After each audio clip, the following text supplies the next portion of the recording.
Hi YouTube. I just wanted to share with the YouTube community an experience that I have with my iPhone recently, where for some reason it's using crazy amounts of data, and I'm getting billed for that data. It's going over my flat rate limit, and so I'm getting extra charges.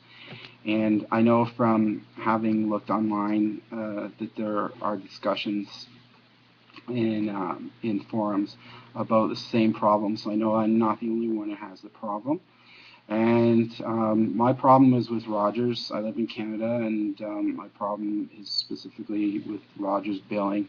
I've spoken with Apple, and they've confirmed basically for me that, at least in their view, that the issue is with my service provider's billing. And it can be very frustrating, though, trying to get that across to Rogers, and I understand that. Basically, the first level that you get to is the frontline customer care people, which I'm sorry to say is a little bit of a misnomer, because they don't really know that much. They can't do very much to help you.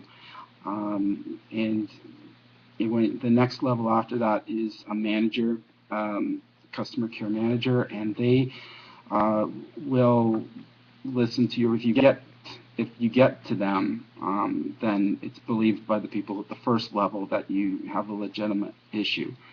And so you get on to the second level, which is the manager. And when you speak to the manager and tell them, they will refer it to some other department or some other group within the company that is supposed to investigate the issue. My experience going down that road in the past is that if you leave it with them, they do not get back to you. Months and months go by, and you never hear anything. And I don't know if that's on purpose or by accident, but either way, it's not acceptable. At the third level, though, there is a third level of that you can take your complaint to, and it's the Office of the President at Rogers. The address, if you wanted to send them an old-fashioned letter, the address is Office of the President, Rogers Communications, 855 York Mills Road, North York, Ontario, M3B as in Bob, 1Z as in Zulu 1.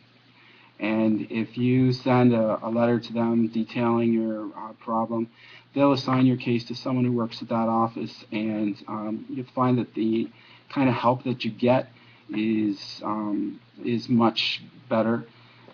You get someone who is actually able to do things or cause things to happen, and so the other two levels are, in my view, a waste of time, and it is kind of inappropriate.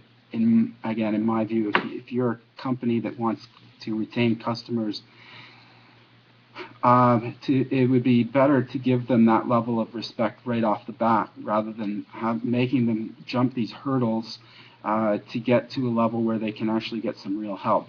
But that said, at least there is that level where you can get that help, and that makes them better than their main competitor, in my view. Which I was with previously, and wasn't able to ever get any satisfaction with. So if you are with Rogers and you're having some kind of frustration, and you want some real help, my advice is to contact the Office of the President. And I do have a phone number for one particular person that I dealt with there successfully, but I don't want to necessarily put it on YouTube, because I don't want to pay him back for his help by giving his phone number to the entire universe. But if you have a specific problem, you could contact me, and I could give you some other contact information that might be helpful. But the place to start, I think, would be just with an old-fashioned letter to the Office of the President at that address that I gave. So good luck, and I hope you get the help that you need. Take care.